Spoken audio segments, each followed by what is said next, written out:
নমস্কার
বন্ধুরা, আমার নাম সর্বজিৎ মুখার্জি।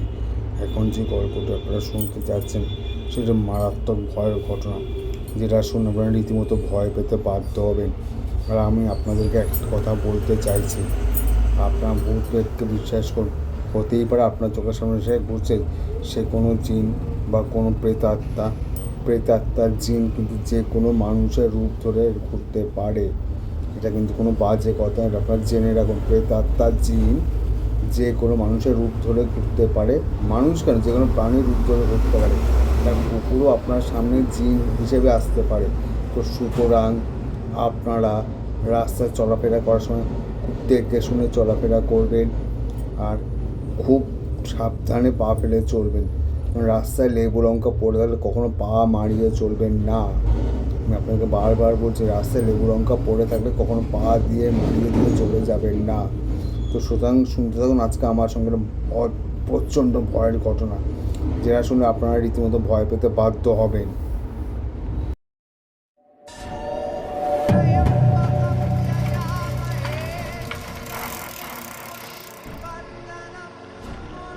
আরও ভালো অনুভূতির জন্য হেডফোন ব্যবহার করুন।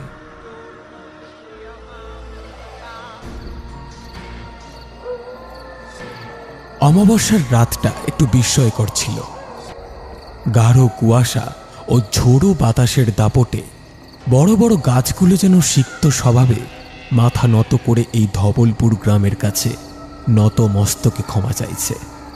চারিদিকে ভয়াবহ এক পরিস্থিতি, তার মাঝে ঝোড়ো বাতাসের শোঁ শব্দ এবং এ গাঁয়ের বুক চিরে আকস্মিক একদল শেয়ালের বিকট চিৎকার ও পাহাড়ি নদীর পাড় বেয়ে চলে যাওয়া একদল শ্মশান যাত্রীর হরিধ্বনির কলতান মিলেমিশে রচনা করেছে এক ভয়াবহতা, এক মায়াবী রাত। তাদের হাতে জ্বলতে থাকা মশাল ও সেই আলোর ঝলকানি যেন অভেদ্য এক বিভৎসতার মায়াবী রচনা রচনা করেছে। রাত্রি নয়, যেন স্বয়ং কাল অভিশাপ হয়ে নেমে এসেছে ধবলপুর গ্রামের আনাচে কানাচে। সত্যি এক বিস্ময়, যে বিস্ময় লুকিয়ে থাকে আলো ছায়ার মধ্যস্থলের মিলন ক্ষেত্রে, যে বিষয় আর 5টা দিনের মতো নয়, যে বিষয় অলৌকিক বাতাবরণে মোড়া এক অভিশপ্ত বিষয়।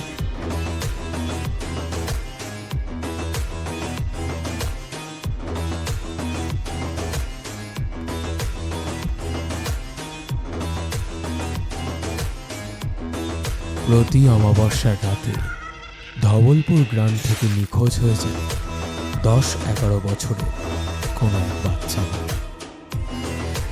কোথায় যায় সে? কে নিয়ে যায় তাকে? কেন এত ভয় গ্রামের মানুষদের? শুনতে থাকুন আমাদের আজকের গল্প, লেখক অমিয় নস্করের কলমে অমাবস্যার ভোগ।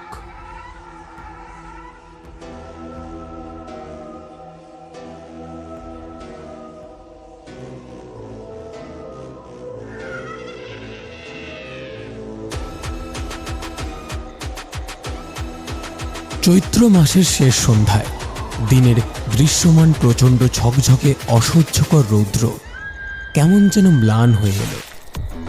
ধীরে ধীরে একদল আগন্তুক কালো মেঘের মতো অমাবস্যার গাঢ় অন্ধকার নেমে এসে নিমেষে ঢেকে ফেলল ধবলপুর গ্রামের চারিদিক। ততদিনে উত্তরে বাতাস বন্ধ হয়ে দক্ষিণ দিক থেকে বাতাস ক্রমেই শোষো করে বইতে শুরু করেছে সারা গায়ে।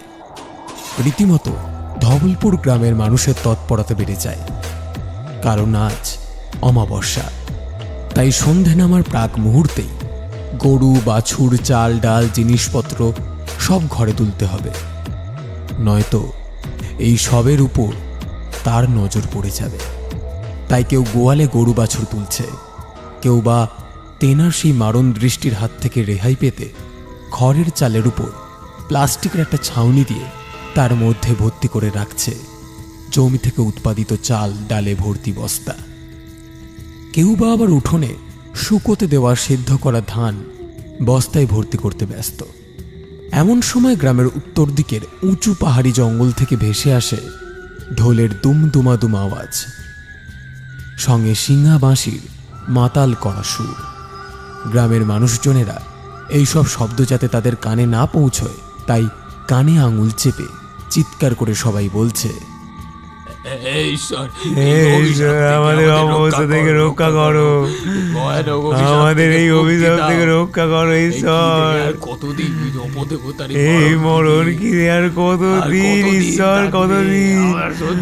আমাদের রক্ষা করো ঈশ্বর, রক্ষা করো। এমন সময় গ্রামের শেষ প্রান্তে কাঁদতে কাঁদতে দৌড়ে আসে সন্ধ্যারানী।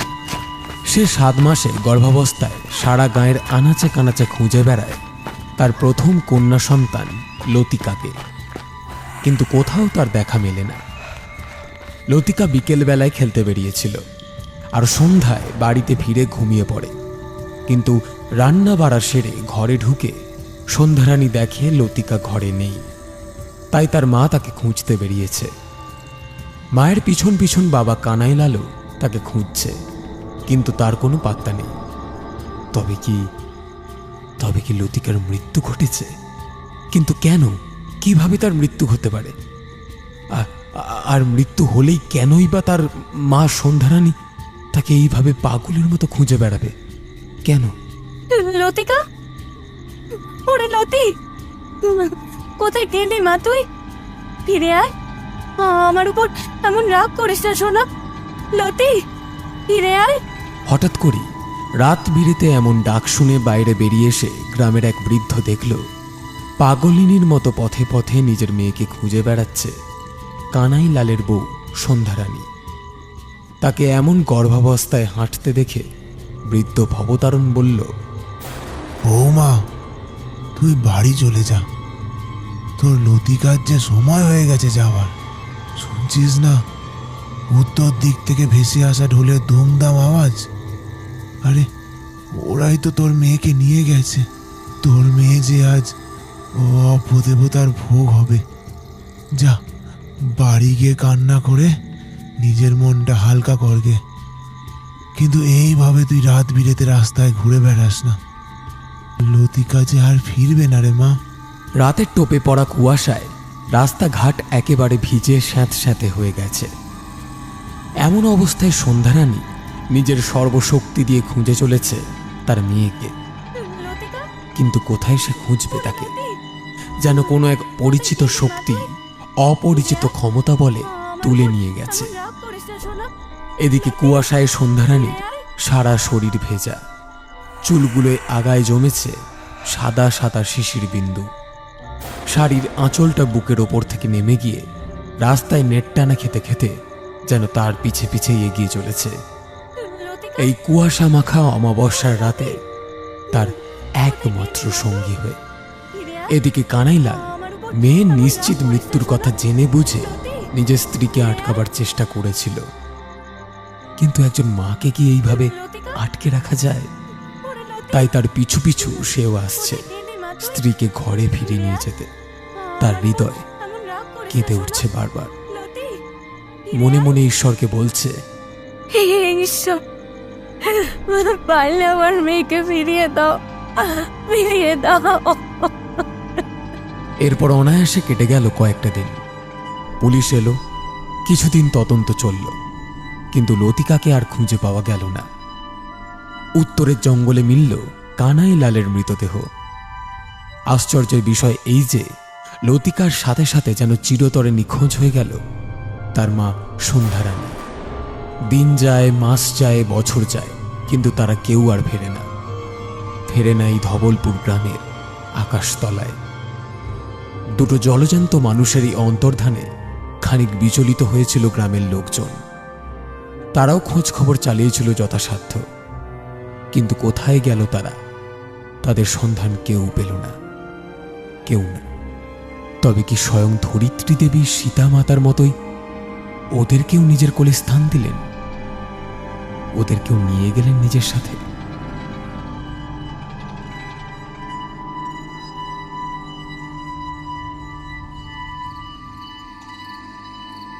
ধবলপুর গ্রামের মাঘের সন্ধ্যায় যে অকাল বৈশাখীর আগমনে বৃষ্টিরানী মেঘ আঁধারের শাড়ি পরে নবরূপে নবসাজে সজ্জিত হয়েছিল, আপেক্ষিকভাবে সেই আঁধার কয়েকদিনের মধ্যেই সরে গেলেও অদৃশ্য এক অভিশপ্ত আঁধারে নিমজ্জিত হয়েছিল এই গ্রামের প্রায় প্রতিটা মানুষ। আজ অমাবস্যা, আজ আবারও একজন শিশু কন্যাকে সে টেনে নিয়ে যাবে।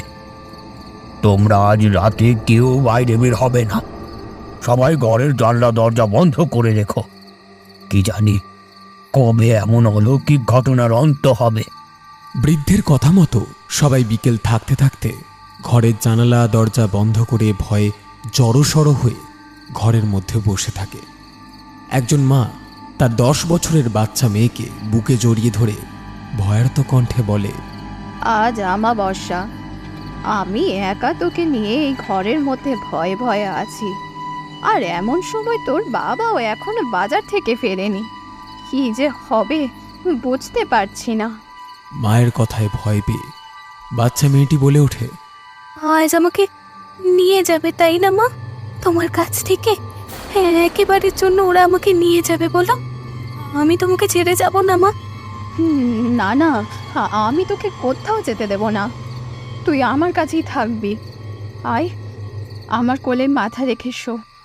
আমি তোর মাথায় হাত বোলাতে বোলাতে তোকে ঘুম পাড়িয়ে দিই। ঘুম পাড়ানি মাসি পিসি মোদের বাড়ি এসো, খাট নাই পালং নাই মাদুর পেতে বসো। ঘুম পাড়ানি মাসি পিসি মোদের বাড়ি এসো, খাট নাই পালং নাই মাদুর পেতে বসো। হঠাৎ মায়ের ঘুম পাড়ানির গান শেষ হতে না হতেই ঘরের দরজায় ঠকঠকানির আওয়াজ। এ বউ, দরজা খোল, আমি এই চিরে, আমি তোর স্বামী। এ বউ, দরজা খোল। বউ, ঘুমিয়ে পড়লি নাকি? দরজা খোল। তোমার ফিরতে এত দেরি হলো কেন? আমি সেই কখন থেকে মেয়েকে নিয়ে একা একা বসে আছি, আমার ভয় করছে। তুমি কি জানো না আজ আমাবস্যা? আজ তেনাদের নজর আমাদের মেয়ের দিকেও পড়তে পারে। তো দরজাটা খোল, তবেই না তোর সব কথা শুনবো আমি। মা, বাইরে থেকে যিনি দরজা খুলতে বলছেন তিনি সত্যি সত্যি আমার বাবা তো? নাকি অন্য কেউ বাবার রূপ ধরে আমাকে নিতে এসেছে? মেয়ের কথায় মায়ের বুকটা ধড়াস করে উঠল। তৎক্ষণাৎ বাইরে থেকে ডাক এলো, এই বউ, দরজা খোল। আর কতক্ষণ বাইরে দাঁড় করিয়ে রাখবি? আমি তোর স্বামী, তা কি তুই বুঝতে পারছিস না? এতক্ষণে স্বামীর কথায় নিঃসন্দিহান হয়ে স্ত্রী দরজা খুলে দিয়ে দেখল বাইরে কেউ নেই। সঙ্গে সঙ্গে একদল আঁধারি বাতাস ঘরের মধ্যে প্রবেশ করে আবার বেরিয়ে গেল। আর সেই বাতাসের হাত ধরে খুব দ্রুত গতিতে তারই পিছনে হেঁটে চলে গেল সেই বাচ্চা মেয়েটা। চারিদিকে উদ্ভাসিত একটা ধ্বনি সন্তান হারা সেই মায়ের কানে এলো, হাই হাই, চলে আয়। আয় আমার কাছে আয়। দ্রুত গতিতে এগিয়ে চলা সেই বাচ্চার পিছনে দৌড়তে লাগলো মেয়ের মা, আর চিৎকার করে বলতে লাগলো, নিয়ে গেল রে, ওরা আমার মেয়েকে নিয়ে চলে গেল। কে কোথায় আছো? বাঁচাও, বাঁচাও আমার মেয়েকে। কিন্তু না, সেদিন তার মেয়েকে কেউ বাঁচাতে পারেনি। তার মেয়েকে টেনে নিয়ে গেছে অলৌকিক এক ছায়ামূর্তি। সন্ধ্যারানী নিখোঁজ হওয়ার আগেও প্রতি অমাবস্যার রাতে শিশু পাচার হতো।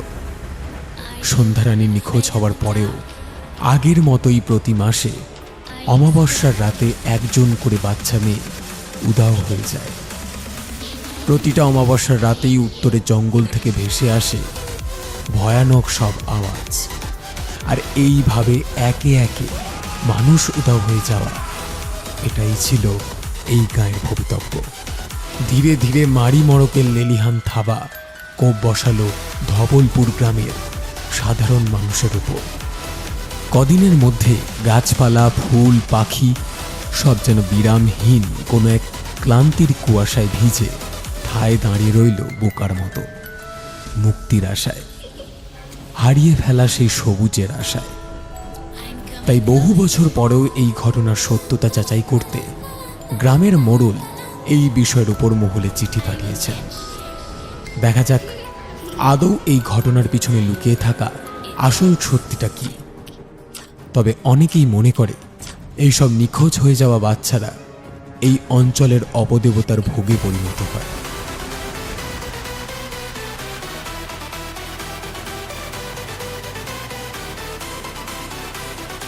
আচ্ছা ভাই রাকেশ, তুমি বলো, কলকাতার এই বিলাসবহুল জীবন ছেড়ে কেই বা ওই প্রত্যন্ত গ্রামে যেতে চাইবে বলো তো? গরম চায়ে চুমুক দিয়ে রাকেশ বলল, হ্যাঁ, সে তো কেউই যাবে না, কিন্তু আপনিই বা কেন যাচ্ছেন স্যার? সিগারেটের সম্মুখে দেশলাই দিয়ে খস করে অগ্নিসংযোগ করে দুবার সুকটান দিয়ে সিনিয়র ইনভেস্টিগেশন অফিসার সুকান্ত বলল, শুধু কি আর আমি একা যাচ্ছি? কলকাতা সিআইডি ব্যুরো থেকে 2 জন অফিসার সেখানে যাচ্ছেন, তবে তারা অন্যরকমভাবে সেখানে যাবেন। কিন্তু কেন যাচ্ছেন? কি দরকার সেখানে?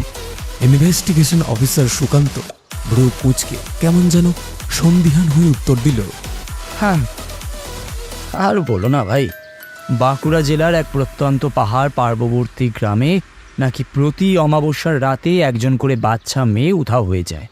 কোথায় যায়, কে তাকে নিয়ে যায়, তার কোনো হদিশ পাওয়া যায় না। তাই উপর মহলে চাপ এসেছে, ওখানে আমাদেরকে যেতেই হবে। তুমি যাবে আমার সঙ্গে? যদি তোমার কোনো আপত্তি না থাকে তাহলে আমার সহকারী হিসাবে আমি তোমাকেই নিয়ে যাব। আরে না না স্যার, আমার কোনো সমস্যা নেই, আমি আপনার সাথে যেতে রাজি আছি। আচ্ছা বেশ, তাহলে আগামী পরশুদিন আমার গাড়িতে আমার সাথে তুমি যাচ্ছ? হ্যাঁ স্যার, তবে আপনি কি সঙ্গে করে পরিবারকে নিয়ে যাচ্ছেন? হ্যাঁ, আমার মেয়ে বউ তো আমার সাথেই যাবে। ওদেরকে ছেড়ে আমি একটা দিনও থাকতে পারি না ভাই, তাই ওদেরকে তো আমায় নিয়ে যেতেই হবে। এবারে খানিকটা ভয় মিশ্রিত সুরে রাকেশ বলল, কিন্তু স্যার, ওখানে যদি আপনার পরিবারের কোনো বিপদ হয়ে যায়, তাই আমার মনে হয় আপনি পরিবার না নিয়ে গেলেই ভালো করতেন। না না, তা সম্ভব নয়।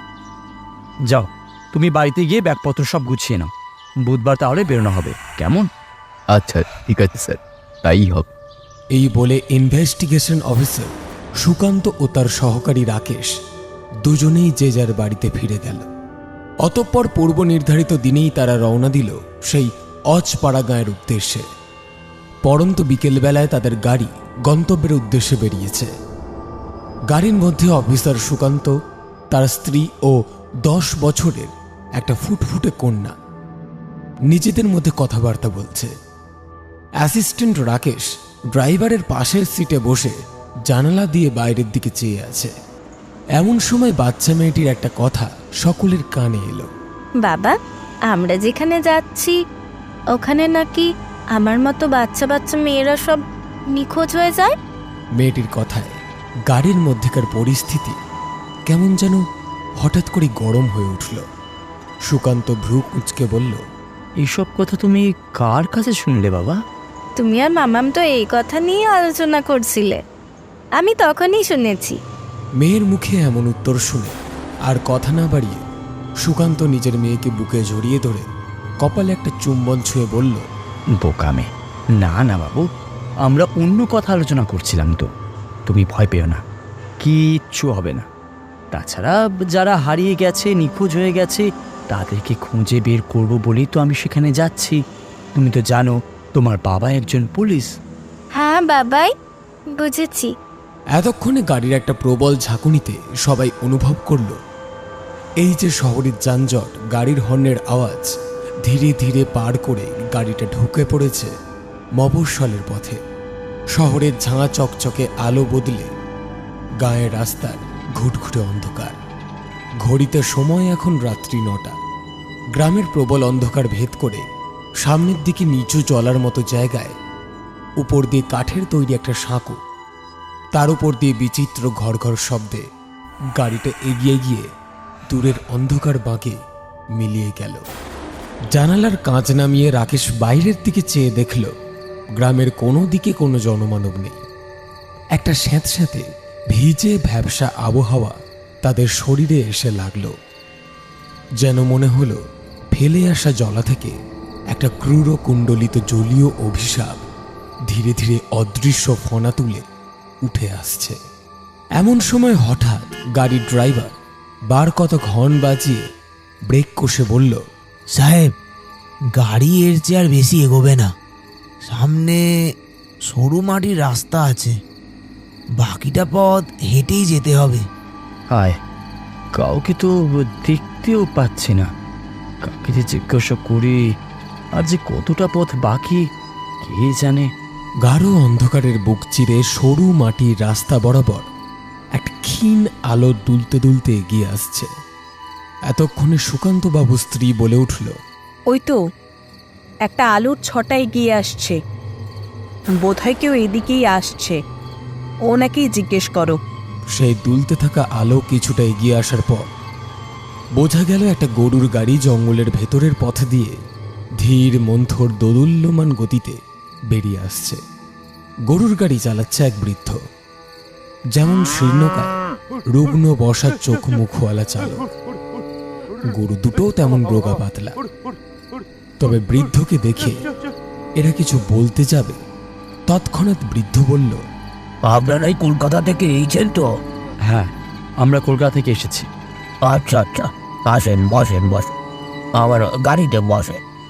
গায়ের মোড়ল আমারে পাঠাইল আপনাদেরকে নিয়ে যাওয়ার জন্য।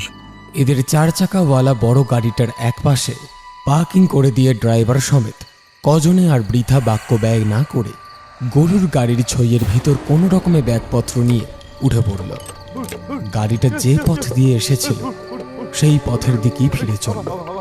গাড়ির চালক বৃদ্ধ গরু দুটোর পিছনে গোঁজা দিয়ে মুখ দিয়ে কিছু শব্দ করতে করতে এগোতে লাগলো।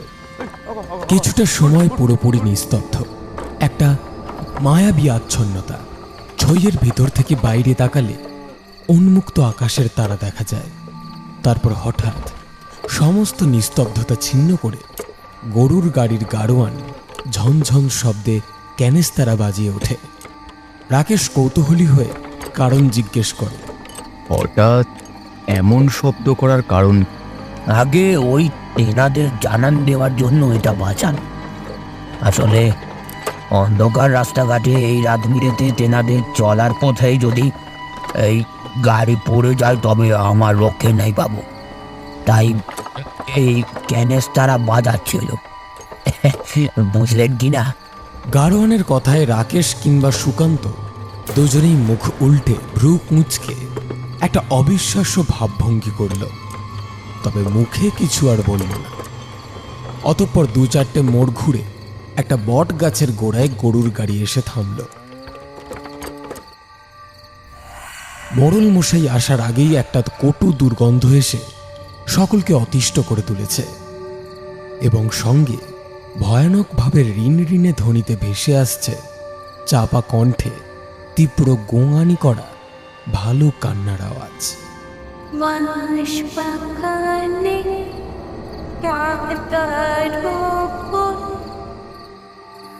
তুঠে ছে ওই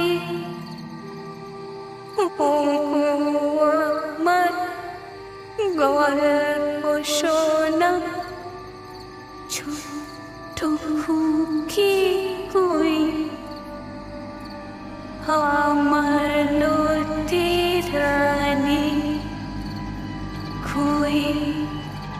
কান্নার আওয়াজ কজনে শুনতে পেল তা জানা নেই, তবে রাকেশ তা স্পষ্ট শুনেছে এবং সেই ক্রন্দনের দিক অনুসরণ করে অর্ধস্ফুট চাঁদের আলোয় সে দেখল বটগাছটার ওপারেতেই বিশাল আয়তনের একটা জীর্ণ অট্টালিকা, ভাঙা ছাদ, ধসে পড়া দেওয়াল এবং চক্ষুহীন কোটরের মতো পাল্লাহীন জানালা দিয়ে চাঁদের বিরুদ্ধে দুর্গ প্রাকারের মতো দাঁড়িয়েছে।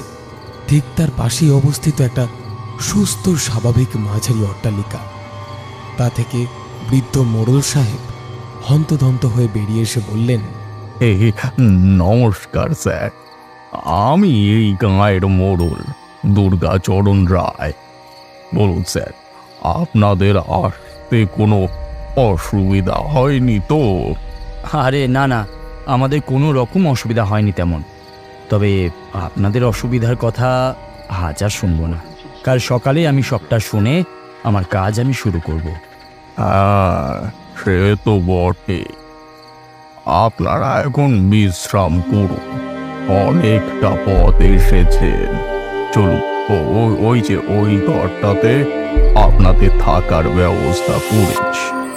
যদি কোনো অসুবিধা হয় তো একটু মানিয়ে গুছিয়ে নেবেন।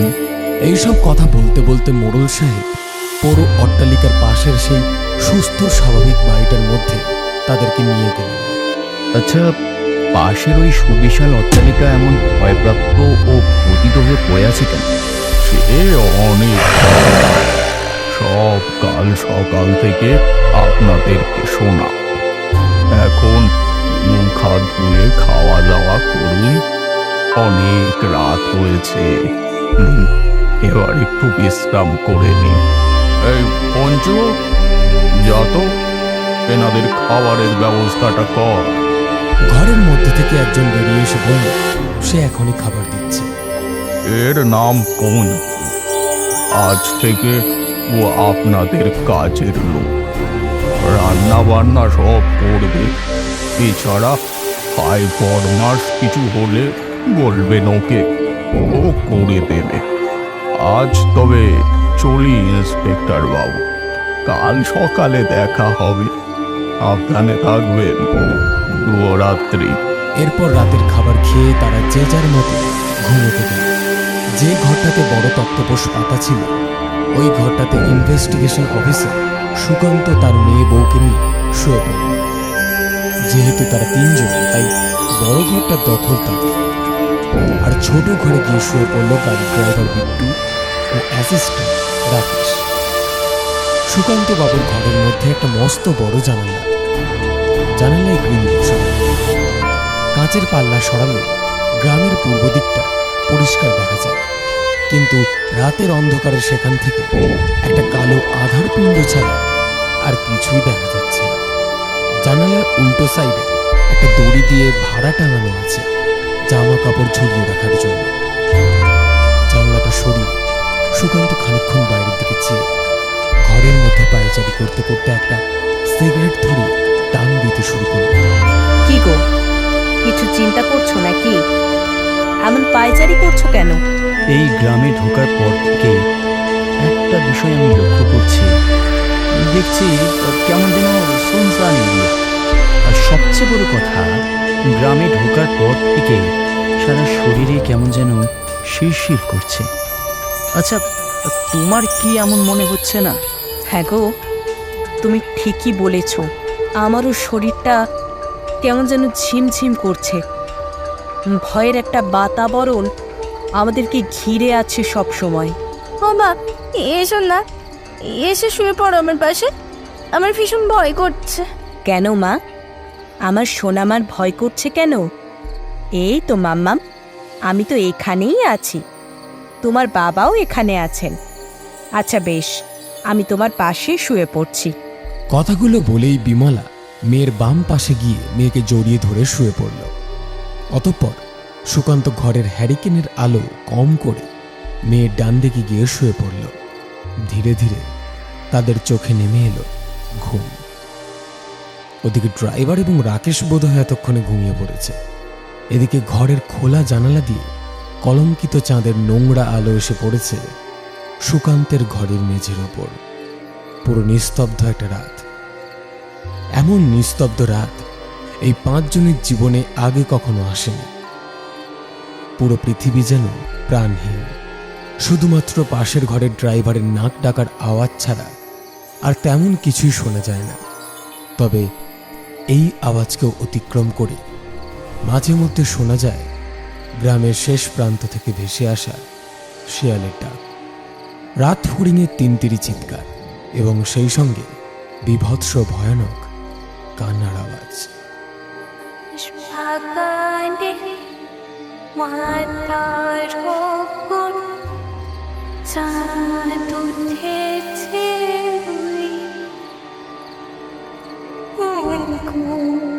আমার বলব শোনা ছোট্ট ঘুমকি কুই,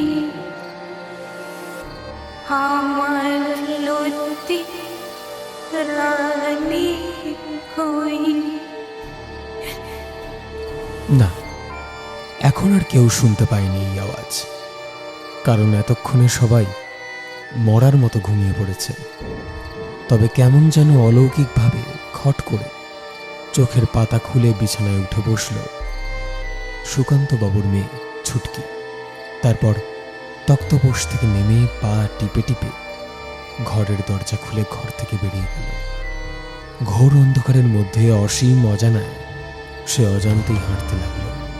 তাকে যেন কেউ ডাকছে, যে ডাক এড়ানোর সাধ্য ওই বাচ্চা মেয়েটার নেই। আয় আয়, চলে আয়, আয় আমার কাছে। রাত তখন কত কে জানে। বিমলার ঘুম ভেঙে দেখে পাশে ছুটকি নেই। তৎক্ষণাৎ সে ভয়ার্ত কণ্ঠে চিৎকার করে বলে, ওগো শুনছো? ও ছুটকির বাবা, ওঠো, ও উঠে দেখো, ছুটকি বিছানায় নেই। কথাটা বিদ্যুতের মতো সুকান্তের কর্ণগুহর থেকে মস্তিষ্কে পৌঁছানো মাত্রই সুকান্ত ঘুম ছেড়ে বিচলিত হয়ে উঠে পড়ে। আরে কি হয়েছে? ছুটকি কোথায় গেছে এত রাত? দেখো দেখো বাথরুমে গেছে কিনা। আমি দেখেছি ও বাথরুমেও নেই। তাছাড়া ও রাতে তো একা কখনোই ওঠে না। বাথরুমে যাবার দরকার হলে তোমাকে নয়তো আমাকে ডাকে। আমার ভীষণ ভয় করছে। দেখো না, দেখো না ও কোথায় গেল। নতুন জায়গা, তাড়াতাড়ি বাইরের দিকটায় দেখো। সুকান্ত সঙ্গে সঙ্গে বাড়িটার সর্বত্র ভালো করে খুঁজে সঙ্গে রাকেশ ও ড্রাইভারকে নিয়ে বাইরের দিকটায় খুঁজতে বেরোল।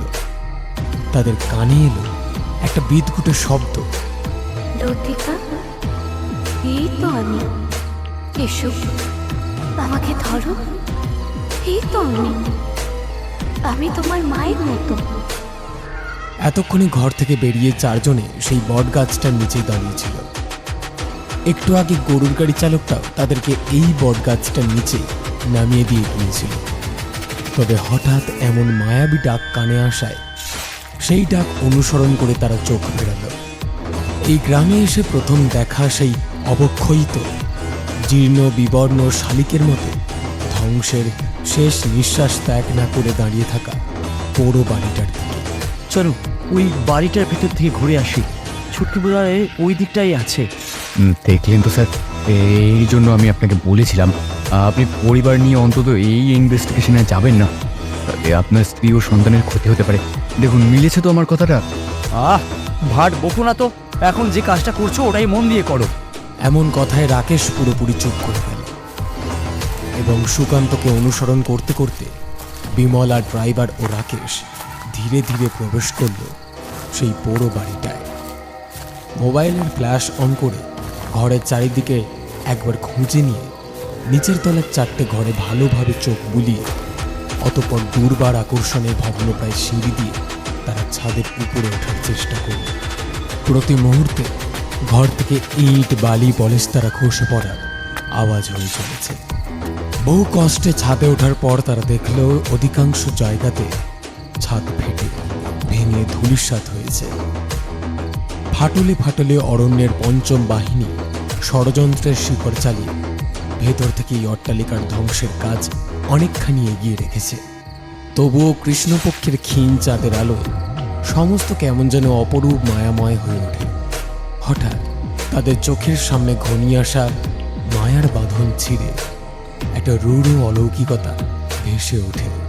তারা দেখতে পায় ছাদের উপর টর্চের ফেলা আলোর রেখা আড়াল করে একটা রহস্যময় ছায়ামূর্তি দাঁড়িয়ে আছে, আর সেই ছায়ামূর্তিকে কেন্দ্র করে পাগলা গ্রহের মতো ছুটকি পরিক্রমা করছে আর বলছে, কি মজা, আমায় ছুঁতে পারে না, কি মজা, আমায় ছুঁয়ে দেখো।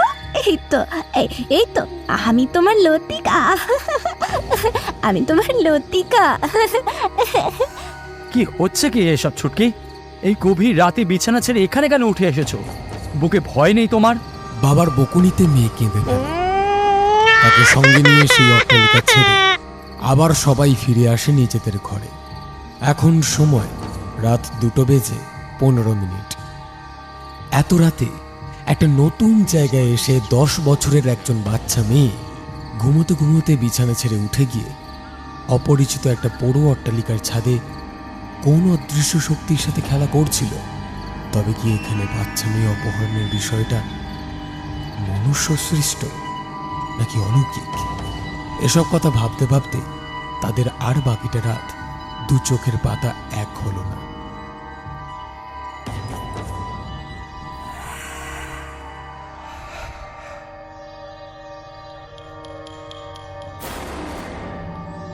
কলকাতা থেকে এত দূরের এক পাহাড় প্রান্তবর্তী গ্রামে ইনভেস্টিগেশনের জন্য লোকজন এসেছে। এই কথা ততক্ষণে গ্রামের প্রায় সর্বত্র ছড়িয়ে পড়ে। তাই গ্রামের হুজুকে মানুষ পরের দিনই সকালে এই আশ্রয় বাড়ির সামনে এসে জড়ো হয়েছে। লোকগুলোর মধ্যে থেকে একজন মাঝবয়সী মাতব্বর গোছের লোক পাকানো গোঁফে তাও দিতে দিতে বলল, কাল রাতেই শুনছিলাম কলকাতা শহর থেকে নাকি পুলিশ অফিসাররা এসেছে, কিন্তু কি বার হবে? আর মাত্র 3 দিনই তো বাকি আছে। 3 দিন পরেই অমাবস্যা। অমাবস্যা মানেই আরও একজন শিশুকন্যার মৃত্যু। আদৌ কি রহস্যের উদ্ঘাটন সম্ভব? লোকটার কথাগুলো শুনে সামনের লোকগুলো ভ্রু মুচকে চিন্তার একটা চোরা স্রোতে প্রবেশ করেছে। এমন সময়ে সামনের পথ দিয়ে গ্রামের মোড়ল এদিকটা এসে বলে উঠলেন, সকাল সকাল আজ সবাই এদিকে কি মনে করে? এই তো দাদা, আমরা গ্রামের সকলে সকাল সকাল চলে এলাম শহর থেকে আগত অফিসারদেরকে আমাদের গ্রামে স্বাগত জানাতে। আচ্ছা, বেশ বেশ, তা ভালো। রাতের ঘুম শেষে ঘর থেকে বাইরে বেরিয়ে আসে ইনভেস্টিগেশন অফিসার সুকান্ত ও তার মেয়ে বউ। তাদেরকে বেরিয়ে আসতে দেখে মোড়ল মশাই তড়িঘড়ি বলে ওঠেন, আসুন আসুন স্যার, সুপ্রভাত। সুপ্রভাত সুপ্রভাত মোড়ল মশাই। আর বলবেন না, আপনারা কলকাতা থেকে এসেছেন এই গ্রামের ওই মৃত্যু রহস্য উদ্ঘাটন করতে। তা জানতে পেরেই আপনাদের সাথে সকাল সকাল দেখা করতে চলে এসেছে এই গাঁয়েরই সব লোকজন। আরে বেশ তো, এ তো বেশ ভালোই। তাছাড়া সকলের সাথে পরিচিতি স্থাপন করা আমার সেই ছোটবেলার নেশা। বাহ, এ যে দারুণ রকমের নেশা! আর যাই বলুন, এ নেশায় কোনো ক্ষতি নেই। এইভাবে বেশ অনেকক্ষণ সকলের সাথে কথাবার্তা আলাপচারিতা চলতে থাকলো। কিছুক্ষণ পরেই ঘর থেকে রাকেশ ও ড্রাইভার বেরিয়ে এলো, ফলে কথাবার্তার সময় পরিসর বৃদ্ধি পেল। তবে এর মধ্যে বৃদ্ধ জলধর প্রসাদ হঠাৎ ব্যতিব্যস্ত হয়ে বলে উঠল, সর্বনাশ হয়েছে, সর্বনাশ হয়ে গেছে।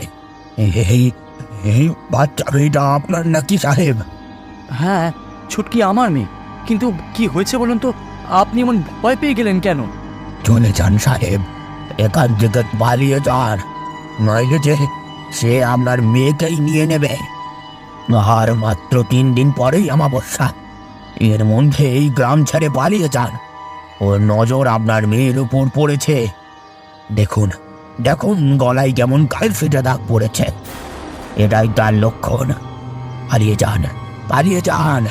কি যাতা বলছেন? কার নজর পড়বে আমার মেয়ের উপরে? কে আমার মেয়েকে আমার কাছ থেকে নিয়ে যাবে? এই কালশিটের দাগটা তো ছিল না। সে অনেক কাল আগের ভয়াবহ ঘটনা, সে আপনাদেরকে না শোনাই ভালো। তবে আমার কথা শুনুন, পালিয়ে যান। হয়তো নয়তো নয়তো কি কি হলো? চলে যাচ্ছেন যে? কি হলো বলে যান। কিন্তু সুকান্ত তার যথাযথ উত্তর পায় না। সে বৃদ্ধ বটগাছ তলার সেই আসর ছেড়ে উঠে গ্রামের ভেতরের দিকে চলে যায়। এরপর সকালের ব্রেকফাস্ট সেরে অফিসার সুকান্ত স্ত্রী কন্যাকে রুমে রেখেই ইনভেস্টিগেশনে বেরিয়ে পড়ে, সঙ্গে অ্যাসিস্ট্যান্ট রাকেশ ও ড্রাইভার।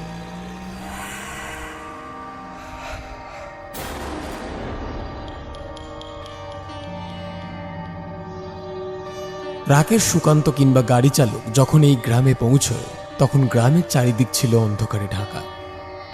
তবে আজ দিনের আলোয় স্থানীয় একজন গাইড নিয়ে পুরো গ্রাম পরিদর্শনে বেরিয়ে তারা লক্ষ্য করল এখানকার প্রাকৃতিক দৃশ্য শহর কিংবা শহরতলির গায়ে গড়ে ওঠা মফস্বল ও শহর কেন্দ্রিক গ্রামগুলোর চেয়ে আরও বেশি মনোরম। এদিক ওদিক ছড়িয়ে ছিটিয়ে আছে বিভিন্ন ফসলের ক্ষেত, আর তার কিছুটা দূর থেকেই চোখে পড়ছে ঘন পাহাড়ি জঙ্গল। ওই দিকের ওই পাহাড়ি জঙ্গলের পরে কি আছে? গাইড উত্তর দিল, ওই জঙ্গলের ওপারে গিয়ে শেষ হয়েছে ভারতবর্ষের সীমানা। প্রকৃতির এমন মাধুর্যকে উপভোগ করতে করতে খানিকক্ষণের মধ্যেই তারা গ্রামের একজন বৃদ্ধের মাটির বাড়িতে পৌঁছে গেল। সেখানে উপস্থিত হওয়া মাত্র তারা পরিচয় পেল গ্রাম্য আতিথেয়তা। হ্যাঁ, আমরা কলকাতা থেকে এসেছি। প্রথমবারের জন্য গ্রামের এমন মেঠো ঘরে প্রবেশ করার পূর্বে তাদেরকে পারিবারিক ঐতিহ্য অনুযায়ী বরণ করে নিল সেই বাড়ির লোকজনেরা। সেই পরম আতিথেয়তায় তারা এই প্রথম অনুভব করল মানুষের সাথে মানুষের আত্মার অদৃশ্য টানকে। তাদেরকে দেখে সুকান্তের একটা কথা বিশ্বাস হয়ে গেল যে এখনো মানুষ খড় দিয়ে ছাওয়া মাটির ঘরে বসবাস করে। বাড়ির বৃদ্ধ মালিক বললেন, খুব সাবধান বাবু, বউ বাচ্চা নিয়ে এখানে থাকবেন না, এদিকটা একদম ভালো নয়। চোর ডাকাত নয় নাকি শিশু পাচারকারী একদল লোক এখান থেকে কন্যা সন্তান চুরি করে নিয়ে যায়? এটা কি সত্যি? হ্যাঁ হ্যাঁ সত্যি, এখান থেকে শিশু পাচার হয়ে যায়, এ কথা সত্যি। কিন্তু এ কাজ কোনো মানুষ করে না, করে এক প্রেতাত্মা। আপনি যে কি বলেন না, ভূত প্রেত নাকি শিশু পাচার করে? আমি আমার গ্রামে ঘটে চলা এই অলৌকিক কর্মকাণ্ড সম্পর্কে যেটুকু জানি সেটুকুই বললাম। আপনারা শহুরে লোক, বিশ্বাস অবিশ্বাস আপনাদের ব্যাপার। বৃদ্ধের কথায় অসন্তুষ্ট হয়ে কজনে বৃদ্ধের ঘর ছেড়ে বেরিয়ে এলো। গাইড তাদেরকে বলল, ওই বৃদ্ধ যা বলছে তা পুরোটাই সত্যি। এই কাজ কোনো মানুষের হতেই পারে না, এটা তারও বিশ্বাস। তাহলে অমাবস্যার দিন সারা রাত পুরো গ্রামে আলো জ্বালিয়ে সবাই জেগে বসে থাকলেই তো হয়। তাহলে তখন প্রমাণিত হয়ে যাবে আসলে কাজটা কার। গাইড উত্তর দিল, এমনটাও করা হয়েছিল প্রায় 2-3 বার, কিন্তু কোনো লাভ হয়নি। লণ্ঠনের আলো কমলেই কে যেন এসে মায়ের কোল থেকে বাচ্চা তুলে নিয়ে যায়। বিদ্যুৎ এখানে পৌঁছেছে বটে, তবে তা স্থায়ীভাবে নয়। বর্তমানে কখনো কারেন্টের আলো পাওয়া যায়, কখনো যায় না। পোস্টারের অভাবে, ইলেকট্রিক সাপ্লাইয়ের অভাবে প্রায় সময় ইলেকট্রিক অফিস থেকে বন্ধ রেখে দেয়। তখন রাতের আঁধারে মনে হয় পুরো গ্রামটাই যেন চর্যাপদের মতো গুজ্জ মন্ত্র দিয়ে সাজানো। অতঃপর সেই বাড়ি থেকে বেরিয়ে এসে তারা ঘন সুপারি বাগানের মাঝখান দিয়ে সরু রাস্তা ধরে একটু এগোতেই বাঁদিকে তাদের চোখে পড়ল ধান ক্ষেত। সেই ক্ষেতের মাঝখানে আল পথ ধরে নাক বরাবর এগিয়ে গিয়ে তারা দেখতে পেল একটা পাহাড়ি সরু নদী এঁকে বেঁকে বয়ে চলেছে। কখনো সেই নদীর পাড় দিয়ে, কখনো বা আল পথে ধরে হাঁটতে হাঁটতে খানিক দূর গিয়ে সুকান্তের চোখে পড়ল পানের বরজ। পানের সেই বরজ পেরিয়ে কিছু দূর যাওয়ার পর আবারও গ্রামের বাড়ি ঘর দেখা গেল। এটা একটা অন্য পাড়া। রাস্তাঘাট কিংবা বাড়িঘরের চেহারা অন্যান্য জায়গার মতো একই রকম। এমন সময় আকাশের দিকে চেয়ে রাকেশ দেখে সূর্য তখন প্রায় মধ্য গগনে। অতঃপর আবার ক্ষেতের আলপথে ধরে নদীর পাড় দিয়ে তারা ঘরে ফিরে আসে।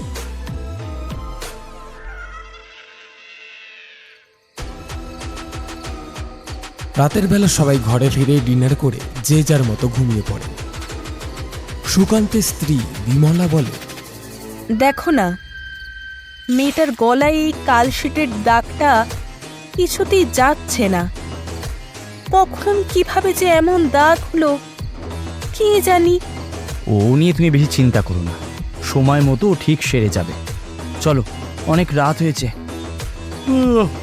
এবার ঘুমিয়ে পড়ো। কাল সকাল সকাল আমাকে আবার ইনভেস্টিগেশনে বেরোতে হবে। আজ তো ইনভেস্টিগেশনে বেরোলে, কিছু কি জানতে পারলে? যা জানতে পেরেছি তা না জানারই সময়। মানে কি বলতে চাইছো? এখানকার প্রতিটা লোক বলছে এই গ্রামে বাচ্চা গায়েব হয়ে যাওয়ার পেছনে কোনো মানুষের হাত নেই, বরং এই কাজ কোনো এক অলৌকিক শক্তি দ্বারা সংঘটিত হয়। সে কি? হ্যাঁ, আপাতত এইটুকুই শোনা যাচ্ছে। কাল দেখি কোনো নতুন তত্ত্ব উঠে আসে কিনা। এইরকম কথাবার্তা বলতে বলতে একটা সময় পর তারা সবাই ঘুমিয়ে পড়ে। হঠাৎ ভোর রাতে একটা বিকট চিৎকারে এই অট্টালিকার প্রতিটা ঘর ঝনঝন করে কেঁপে উঠল। শোনা গেল পরিচিত সেই কণ্ঠস্বর, এই যে ড্রাইভারের কণ্ঠস্বর। সুকান্তের ঘুম ভেঙে গেল। সে ছুটে ঘর থেকে বেরিয়ে সদর দরজায় এসে দেখল ড্রাইভার বিট্টু সেখানেই শুয়ে পড়ে আছে। তার মাথা ফেটে গল গল করে রক্ত বেরোচ্ছে, এবং সবচেয়ে আশ্চর্যজনক বিষয় হল তার পাশেই দাঁড়িয়ে আছে অফিসার সুকান্তের ছোট্ট মেয়ে ছুটকি। সে হাতে ধরে আছে দরজার খিল, আর সেটাতে লেগে রয়েছে টাটকা রক্ত। তবে কি ছুটকি ওই খিল দিয়ে ড্রাইভারের মাথায় আঘাত করল? কিছুক্ষণের মধ্যেই সেখানে রাকেশ ও বিমলার আগমন ঘটল। তারাও কাঁচা ঘুম ভেঙে উঠে এমন দৃশ্য দেখবার জন্য প্রস্তুত ছিল না। রক্তাক্ত অবস্থায় ড্রাইভার ছুটকির দিকে আঙুল নির্দেশ করে কাঁপা কাঁপা সুরে বলল, সাহেব, আপনার মেয়ে গতকাল রাতের মতোই আজও এত রাতে ঘর থেকে বাইরে বেরিয়ে যাচ্ছিল। আমি বাধা দিতেই দরজার খিল খুলে আমার মাথায় মারল। আমি আর বাঁচব না। তবে তবে আপনি পালিয়ে যান। আপনার মেয়ের ঘোর বিপদ সাহেব। ওর উপর মনে হয় অলৌকিক শক্তির ছায়া পড়েছে। ওকে বাঁচিয়ে নিন, আর আর আর এখান থেকে পালিয়ে যান, পালিয়ে যান, পালিয়ে যান। মুখ থেকে শেষ কথাটা বের হবার আগেই ড্রাইভারের শরীর ছেড়ে প্রাণবায়ুটা বেরিয়ে গেল। রাতের আকাশে খোলা সদর দরজা থেকে ঠান্ডা বাতাসের মতো বাইরে থেকে ভেসে এলো একটা সুর। লতিকা, লতিকা, হায় মা, আমার কাছে আয়, হায় চলে আয় আমার কাছে। আসছি মা, আমি এক্ষুনি তোমার কাছে আসছি। ড্রাইভারের নিথর দেহটার দিকে এগিয়ে গেল রাকেশ ও সুকান্ত। দরজার কাছে ঠেক দিয়ে দাঁড়িয়ে রইল বিমলা। তার চোখ থেকে জল গড়িয়ে পড়ছে। বিট্টুর শরীরের কাছে গিয়ে হেঁট হয়ে ইনভেস্টিগেশন অফিসার সুকান্ত দেখল বিট্টুর শ্বাস প্রশ্বাস বন্ধ হয়ে গেছে, নাড়ি চলাচল নেই। সুকান্ত ও রাকেশের চোখ বিস্ফারিত। তাদের এখন কি করা উচিত তারা ভেবে উঠতে পারল না। দিক বিদিক জ্ঞান শূন্য হয়ে ভয়ে জড়সড় হয়ে গেল তিনজন। অতঃপর সুকান্ত খবর দিল গ্রামের মোড়লকে, আর তারা খুঁজতে গেল ছুটকিকে। গিয়ে দেখল পাশের সেই জরাজীর্ণ পোড়ো অট্টালিকার ছাদে ছুটকি যেন কার সঙ্গে লুকোচুরি খেলছে। সেখান থেকে কোনো রকমে হনুমান চল্লিশার পাঠ শোনাতে শোনাতে তাকে জোর করে ঘরে ফিরিয়ে আনা হলো এবং তাকে ঘরের দরজা বন্ধ করে রাখা হলো। দেখতে দেখতে প্রায় সকাল হয়ে এলো। মোড়ল বেশ জনা দশেক লোক নিয়ে ঘটনাস্থলে হাজির হল। তারপর সুকান্ত ও রাকেশের সহায়তায় কোনো প্রকার আইনি জটিলতা ছাড়াই মৃতদেহ দাহ কার্য সম্পন্ন করা হল। এমন সময় বৃদ্ধ জলধর এসে ঘরের ভিতরের একটা চেয়ারে ঠেক দিয়ে বসে বলে উঠল, আপনারা এইভাবে ভেঙে পড়বেন না পুলিশ বাবু, সবই যে নিয়তির খেলা। কিন্তু মাঝে মধ্যেই হঠাৎ করে যেন মনে হয় কিছু কিছু সময় নিয়তি এই খেলার আংশিক দায়িত্ব কোনো অলৌকিক শক্তির হাতে তুলে দিয়েছে। কি বলুন তো, আসলে ও সব চোর ডাকাত বা শিশু পাচারকারী কোনো দল নয়। আমাদের এই গ্রামে প্রতি মাসে অমাবস্যা দিন একজন করে শিশু কন্যাকে এক অলৌকিক ডাকে সাড়া দিয়ে এইভাবেই মরতে হবে।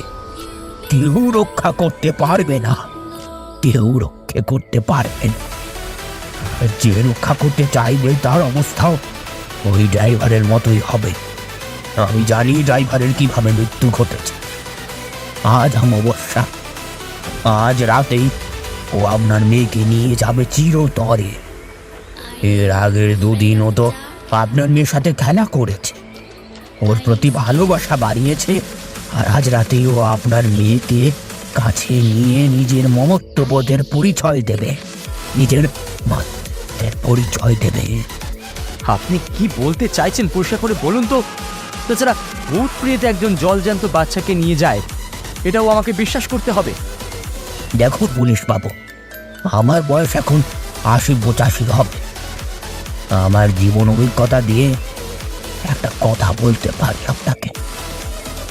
আমি তো তেমন পড়াশোনা জানি না, বৈজ্ঞানিক ভিত্তি বা যুক্তিও কিছু জানি না। কিন্তু আপনি বলুন, যদি শিশু পাচারের এই কাজটা কোনো মানুষের দ্বারা ঘটতো, তবে এতগুলো বছর ধরে এত পাহারা দেওয়ার পরেও কারোর চোখে পড়লো না সেই চোরের দল? আপনি ঠিকই বলেছেন। কোনো মানুষ যদি এরকমভাবে বারবার শিশুকন্যা চুরি করতে আসতো, তবে অবশ্যই একদিন না একদিন ঠিক ধরা পড়তো। আমারও মনে হয় এর পিছনে কোনো অলৌকিক ব্যাপার রয়েছে।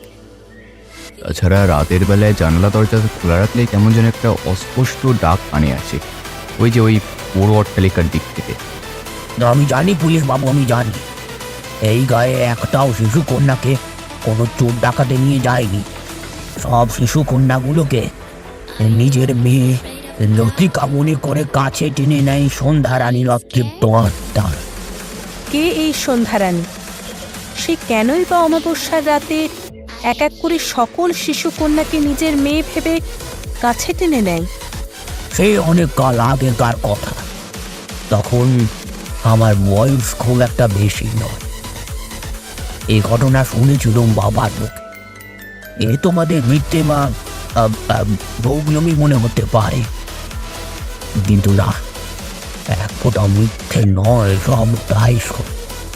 আচ্ছা, আপনি বলুন ঘটনাটা কি? বিশ্বাসযোগ্য হলে অবশ্যই বিশ্বাস করে নেব। সে তো ১০০ বার।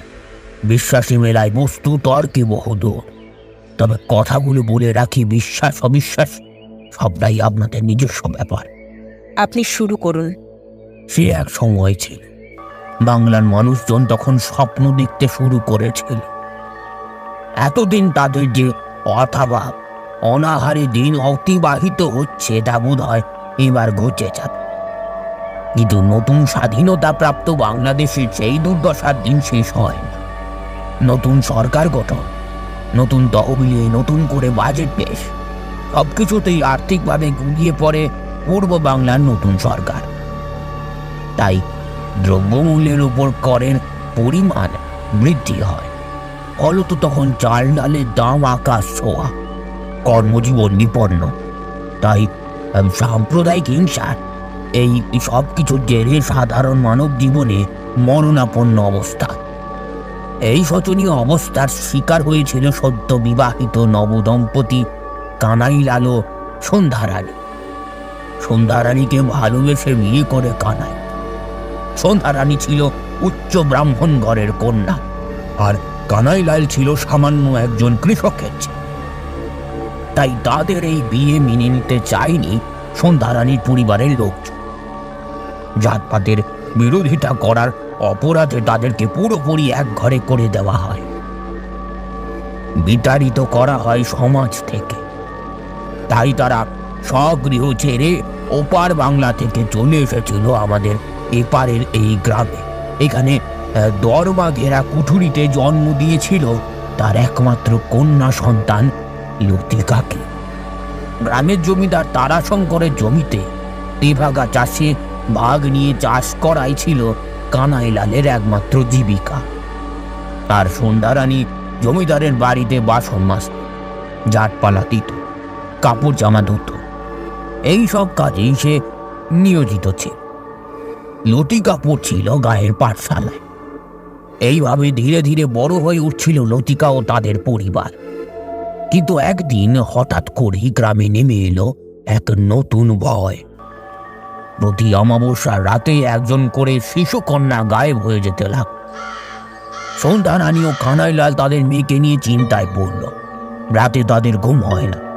যারা এইরকম শিশু কন্যা অপহরণ করছে তারা যদি লতিকাকে নিয়ে যায়, এই ভয়ে সর্বদা ভীত হয়ে থাকত সন্ধ্যারানী ও কানাইলাল। তারপর একদিন সারা বেলা খেতে গরুর মতো পরিশ্রম করে সন্ধ্যার পরে বাড়িতে ফিরে কানাইলাল বলল, ওই গিন্নি, কি হলো গো? রাধাবাড়া কি এখনো শেষ হলো না? না গো লতির বাপ, এখনো তো শেষ হয়নি। ডালে এখনো লঙ্কা ফোড়ন ছাতাল দেওয়া বাকি আছে। কি অলক্ষণে কথা বলো গো গিন্নি! সন্ধ্যা গড়িয়ে রাত দুপুর হয়ে গেল, তবু তোমার রাধাবাড়া এখনো শেষ হলো না। সত্তরে মেয়েটা প্রাণ দিবে নাকি গো? দেখো, যদি রান্না হয়ে পড়ে তাহলে চলো, খেয়ে দিয়ে বাসার দরজায় এঁটে শুয়ে পড়ি। নয়তো কখন কি হয় কেই বা জানে। তার উপরে ঘরে আবার 9-10 বছর বয়সী মেয়ে আছে। তাছাড়া অন্ধকার চাইতে বড় শত্রু আর কি বা হয়? জানোই তো, রাত গভীর হলেই এই গ্রামের আকাশ জুড়ে কেমন ভয় নেমে আসে। কালো ছায়া ধোঁয়ার মতো ঘুরপাক খায় এই গ্রাম্য পরিবেশের কোনায় কোনায়। উফ, তুমি আর রাগে গজগজ করুনি। চলো চলো, চিটাই পেতে বসো, আমি যাই ঘরের ভেতর থেকে মেয়েটাকে ঘুম থেকে তুলে আনি। সে সন্ধেবেলায় ঘুমিয়ে পড়েছে। তারপর ঘরে গিয়ে সন্ধ্যারানী দেখে তার মেয়ে লতিকা ঘরে নেই। তখনই তার মনে পড়ে যায় আজ তো অমাবস্যা। তবে কি আজ তার নজর পড়েছে লতিকার দিকে? সন্ধ্যারানী ছুটে সেই কানাইলালের পায়ে জড়িয়ে কান্না করতে শুরু করে। লতিকা, লতিকা ঘরে নেই। কি বলছো কি তুমি? লতিকা ঘরে নেই? এ ভগবান, সর্বনাশ হয়ে গেছে। আজ তো অমাবস্যা। তার মানে ওই অলৌকিক নজর শেষমেশ আমার মেয়ের ওপরে পড়েছে। ঈশ্বর, কি হবে এবার? ও বাবা, ও বাবা, তুমি আমার কাছে আমার মেয়ে লতিকাকে এনে দাও, নইলে নইলে আমি যে পাগল হয়ে যাব। লতিকা, লতিকা, তুই কোথায় গেলি রে মা? হায় হায়, আমার কোলে ফিরে আয় মা, একবার ফিরে আয়। লতিকা, লতিকা, তুই কোথায় চলে গেলি? কেঁদো না সন্ধ্যারানী, তুমি আর কেঁদো না। তুমি আর যতই কাঁদো, তোমার সেই গল্প শোনা মিষ্টি মেয়ে লতিকা আর কখনো ফিরে আসবে না। ও যে মরণের ওপারে গিয়ে দাঁড়িয়েছে, সেখান থেকে যে ফিরে আসা যায় না। ও যে আজ অপদেবতার ভোগ হয়েছে। তবে তুমি এখানেই বসে থাকো, আমি যাই আমার ছোট্ট মেয়েটাকে খুঁজে দিয়ে আস। আমার মেয়ে কোথাও যায়নি, কোথাও যায়নি, এইখানে কোথাও আছে। হয়তো হয়তো কাদামাটি নিয়ে খেলা করতে করতে ঘুমিয়ে পড়েছে। দেখি, একটু খুঁজে দেখলে অবশ্যই তাকে পাওয়া যাবে। আমি যাই। সন্ধ্যারানী, শান্ত হও, যেও না, যেও না এত রাতে ঘর ছেড়ে। বাইরে যেও না। এত রাত্রে কোথায় চললে তুমি? বলছি তো, লতিকা আর ফিরবে না। ওকে মৃত্যু দেবী তার কোলে স্থান দিয়েছেন। না, আমার মেয়ের কিচ্ছু হতে পারে না। ও আছে, ও এখানেই কোথাও আছে। যেও না সন্ধ্যারানী, যেও না। এই রাত বিরেতে পুত্রী শোকে পাগল হয়ে কোথায় যে চললো কি জানি। এই বলে কানাইলাল সন্ধ্যারানীর পিছু নিয়েছে, আর সন্ধ্যারানী কাঁদতে কাঁদতে গ্রামের পথ ধরে লতিকাকে ডাকতে ডাকতে এগিয়ে যাচ্ছে। অতঃপর দূরের জঙ্গলে এত রাতেও জ্বলন্ত আগুন দেখে সন্ধ্যারানী এগিয়ে গেল সেই জঙ্গলের দিকে। সেখানে গিয়ে দেখল একদল অঘরী তান্ত্রিক কি সব কথা বলছে। সামনে জ্বলছে যজ্ঞের আগুন, আর তাদের পাশেই বসে আছে গ্রামের জমিদার তারাশঙ্কর রায়। সন্ধ্যারানীর কানে এলো একজন তান্ত্রিক জমিদারকে বলছে, প্রতি অমাবস্যায় সে যদি এইভাবে একজন করে শিশু কন্যা এনে দিতে পারে, তাহলে সে ওদের কাছ থেকে অনেক অর্থ পাবে এবং তার কন্যারও মৃত্যু হবে না। আর ওরা এই সব শিশু কন্যাকে বলি দিয়ে ওদের আরাধ্য অপদেবতার ভোগ চড়ায়। কথাটা শুনেই চমকে উঠে চারিদিকে চোখ ঘুরিয়ে সন্ধ্যারানী দেখল বলির জন্য হাড়ি কাটে আটকা পড়ে আছে লতিকা, আর তার উপর কাঁটা নিচু করে দাঁড়িয়ে আছে এক তান্ত্রিক জল্লাদ। মায়ের মন তাই ধৈর্য ধরতে না পেরে ঘটনাস্থলে প্রবেশ করে কান্নায় ভেঙে পড়ে।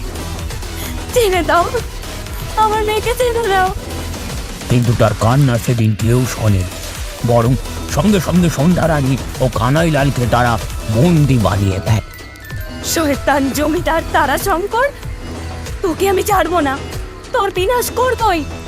তাদের সামনেই বলি দেয় তাদের একমাত্র কন্যা লতিকাকে। টাটকা তাজা রক্ত ছিটকে পড়ে যজ্ঞের আগুনের ওপর। অঘরী তান্ত্রিকগুলো নিজেদের কপালে সেই শিশু রক্তের টিকা লাগায়। সেই দৃশ্য সহ্য করতে না পেরে ঘটনাস্থলে কানাইলালের মৃত্যু হয়, আর সন্ধ্যারানীকে বন্দি করে নিয়ে আসে জমিদার তারাশঙ্কর রায়। তারপর জমিদার সন্ধ্যারানী একটা অন্ধকার ঘরে বন্দি বানিয়ে রেখে প্রতিনিয়ত তার সাথে শারীরিক সংভোগ লীলায় মেতে উঠত। ফলে অন্ধকার ঘরে স্বামী সুখে সন্তান সুখে তিলে তিলে শেষ হয়ে আসে সন্ধ্যারানীর প্রাণ শক্তি। তারপর একদিন সেই অন্ধকার কক্ষের মধ্যেই প্রাণ ত্যাগ করে সন্ধ্যারানী, আর সেই মৃতদেহ সৎকার না করে জমিদার সেই গোপন কক্ষের দ্বার চিরতরে বন্ধ করে রেখে দেয়। তার ভিতরে সেই মৃতদেহ পচে গলে কঙ্কাল করটিতে রূপান্তরিত হয় সন্ধ্যারানীর শরীর, আর সন্ধ্যারানী সেই প্রেতাত্মা ধীরে ধীরে শেষ করে দেয় জমিদার বংশের সকল ওয়ারিসকে। প্রদীপ দেওয়ার মতো জমিদার বংশের আর কেউ বেঁচে নেই। এমনকি জমিদার বাড়িটাও আজ জরাজীর্ণ হয়ে পড়ে আছে। ওই যে পাশের ওই বড় অট্টালিকা, ওটাই ছিল জমিদার বাড়ি। এই গ্রামে এখনো সন্ধ্যারানীর অশরীরী আত্মা ওই জমিদার বাড়িতেই থাকে, তার প্রতি অমাবস্যার রাতে কান্নাকাটি করে। এছাড়াও 9-10 বছর বয়সী মেয়েদেরকে নিজের মেয়ে লতিকা মনে করে কাছে ডেকে নেয়। আজ তো অমাবস্যা, আজ রাতেও আপনাদের মেয়ে ছুটকিকেও কাছে টেনে নেবে। সন্ধ্যারানীর মৃত্যুর আগে জমিদার গ্রামের শিশু পাচার করত অঘরী তান্ত্রিকদের ডেরায়। সেই শিশু সন্তানগুলোকে বলি দিত ওই অমানুষ তান্ত্রিকদের দল। আর সন্ধ্যারানীর মৃত্যুর পর জমিদার তান্ত্রিক সবাই এর বিনাশ হয়েছে বটে, তবে শিশু পাচার আজও বন্ধ হয়, কারণ সন্ধ্যারানী প্রতি অমাবস্যাতে একজন করে শিশুকে নিজের কন্যা ভেবে কাছে টেনে। জানি না সে বিধি নিয়ম কবে বন্ধ হবে। এই জন্যই দেখছেন না গ্রামের অর্ধেক মানুষ আজ এমন অভিশাপের কারণে বাস্তু ভিটে ছেড়ে শহরে চলে গেছে। আপনি এত কিছু কিভাবে জানলেন? আমার বাবা ওই জমিদার বাড়ির কাজটা করছে। জমিদার বাড়ির অন্দরমহলে প্রায় সব কথাই আমার বাবা জানত। এমনকি আমার বাবা একদিন জমিদারের অগোচরে ওই অন্ধকার কক্ষ থেকে সন্ধ্যারানীকে মুক্তি দেওয়ার চেষ্টা করেছিল। সে কথা জমিদার জানতে পেরে আমার বাবাকেও শেষমেশ খুন করেছিল ওই জমিদার তারাশঙ্কর রায়। আমি ওর বিরুদ্ধে কোর্টে মামলা দায়ের করেছিলাম, কিন্তু অর্থের অভাবে সে মামলা আমি বেশি দিন চালাতে পারিনি। তবে শুনলাম তার মধ্যে কিছু কথা সত্যি বলে মনে হলেও কয়েকটা কথা একদম ফালতুলা, যেগুলো গালগল্প ব্যতীত আর কিছুই নয়। এই যেমন ধরুন, আপনি বললেন সন্ধ্যারানী নাকি তার নিজের মেয়ে মনে করে অমাবস্যার দিন গভীর রাতে একজন করে শিশু কন্যাকে কাছে টেনে নেয়। আবার বললেন সন্ধ্যারানী এখন জীবিত নয়, একজন প্রেতাত্মা। আমি এটাই ভাবছি, একজন প্রেতাত্মা কিভাবে একজন জলজ্যান্ত মানুষকে কাছে টেনে নেয়? নিতে ওরা চাইলে আপনাকেও আকর্ষিত করে আপনাকেও কাছে টেনে নিতে পারে। আপনি পড়েছেন কখনো ভূতের কবলে? আশা করি পড়েননি। যদি পড়তেন তাহলে বুঝতেন ওরা কি পারে আর কি পারে না। আচ্ছা, আজ রাতে আমিও দেখি কোন আত্মার কেমন ক্ষমতা যে আমার কাছ থেকে আমার মেয়েকে নিয়ে যায়। কিন্তু জলধর বাবুর কথা শুনে সুকান্তের স্ত্রী বিমলা বেশ ভয় পেয়ে যায়। সে বৃদ্ধ জলধর বাবুর হাত ধরে কান্নাসু জল চোখে বলে, আপনি এই বিপদ থেকে বের হবার একটা উপায় বলে দিন। দয়া করুন আমার উপর। আমার মেয়ের কিছু হয়ে গেলে আমি পাগল হয়ে যাব। জলধর বাবু কিছু একটা বলতে যাবে এমন সময় সুকান্ত বিমলার হাতে ধরে টেনে নিয়ে ঘরে চলে যায়।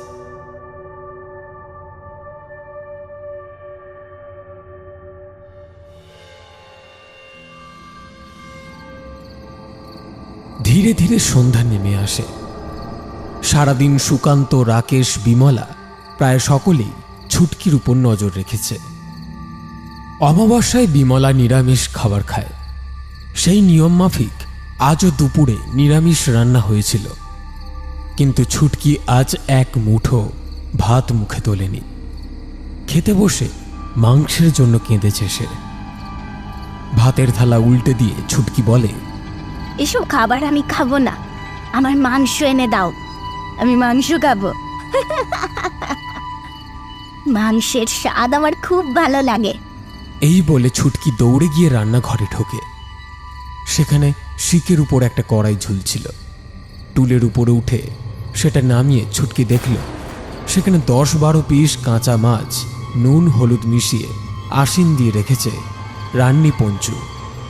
সেটা পেরেই বিভৎসভাবে পৈশাচিক আনন্দে ছুটকি খেতে শুরু করল। রান্নাঘরে দৌড়ে এসে পঞ্চু এমন দৃশ্য দেখেই চিৎকার করল।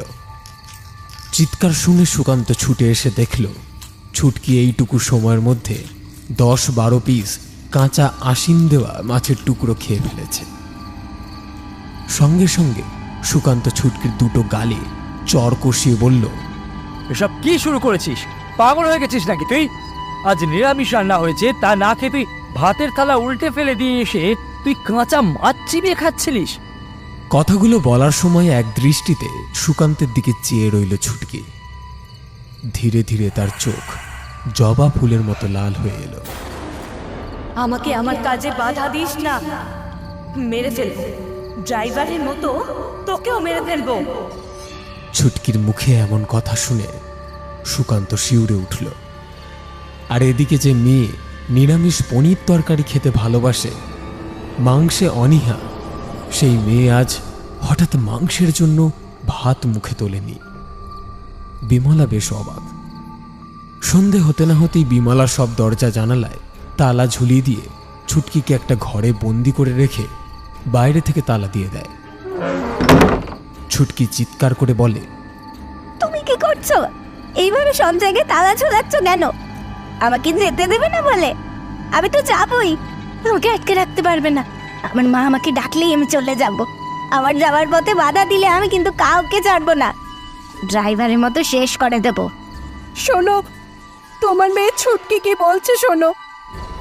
সুকান্ত নিজের সামনে মেয়ের মুখনিসৃত এসব কথা শুনে অবাক হয়ে গ্রামের মোড়লকে ডেকে পাঠান। আপনি এক কাজ করুন, ওকে তো কোনো প্রকারে আটকে রাখতে পারবেন না, তাই ঘরের ভেতর মোটা লোহার শিকল দিয়ে বেঁধে রাখুন আজ রাতের জন্য।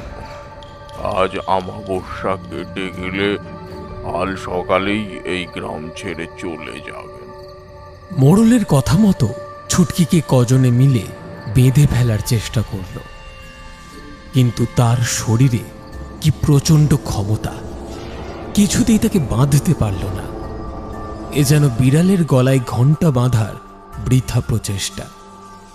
ধীরে ধীরে রাত বৃদ্ধির সাথে সাথেই বাইরের বাতাসে প্রবাহিত হতে লাগল সেই পরিচিত ধ্বনি।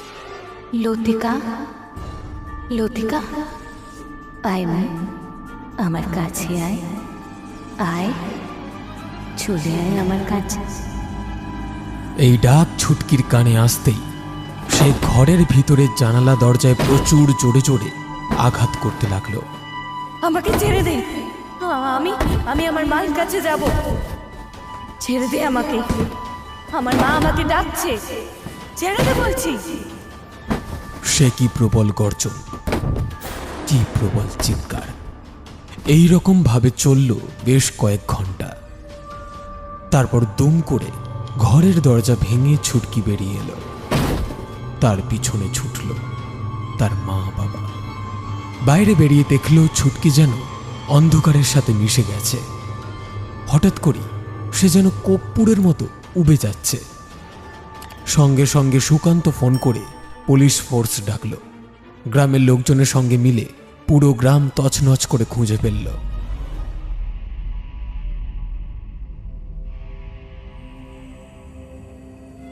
রাত পার হয়ে সকাল হলো, তবুও কোথাও আর খুঁজে পাওয়া গেল না তার মেয়ে ছুটকিকে। শুধু তাদের চোখে পড়ল পোড়ো জমিদার বাড়ি সেই গোপন কক্ষটি, যেখানে আজও এক কোণে একত্রিত হয়ে পড়ে আছে সন্ধ্যারানীর কঙ্কাল। তা দেখে ভয়ে সে ঘর ছেড়ে, সে গ্রাম ছেড়ে রাকেশ, সুকান্ত, বিমলা তিনজনই পালিয়ে এসেছিল। শুধু হারিয়ে গেল ড্রাইভার বিট্টু ও তার মেয়ে ছুটকি। এই রকম ভাবে আজও ধবলপুর গ্রামে প্রতি অমাবস্যায় রাতে নিখোঁজ হয়ে যায় 9-10 বছর বয়সী একজন করে শিশু কন্যা। যদিও একথা তেনাদের যারা বিশ্বাস করে তাদের জন্য, কারণ বিশ্বাসে মেলায় বস্তু, তর্কে বহুদূর। প্রতি অমাবস্যার গভীর রাতে আজও সেখানে কান্নার আওয়াজ শোনা যায় সেই মায়াবী ডাক।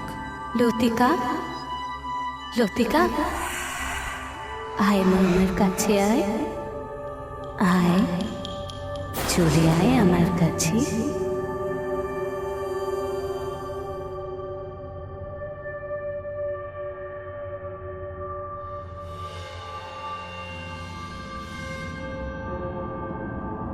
শুনছিলেন আজকের গল্প অমাবস্যার ভোগ। গল্পকার অমিয় নস্কর। গল্প পাঠে মালিক এবং বাবার ভূমিকায় আমি সায়ন। সন্ধ্যারানী এবং বাচ্চা মেয়ে অঙ্কিতা। ভবতারণ এবং ড্রাইভার সূর্য। বৃদ্ধ জলধর রূপঙ্কর। কানাইলাল দীপ্তদীপ। সুকান্ত এবং মাতব্বর বাল্মীকি। ছুটকি অনুশ্রী। মা সহেবী। রাকেশ ব্রহ্মা। মোরল বিশ্ব। বিমলা দেবস্মিতা। পর্ব পরিচালনা এবং গল্পের সূত্রধার আমি সায়ন। সমগ্র গল্পের আবহ সঙ্গীত এবং স্পেশাল এফেক্টসে সূর্য। পোস্টার ডিজাইনে মুরালি।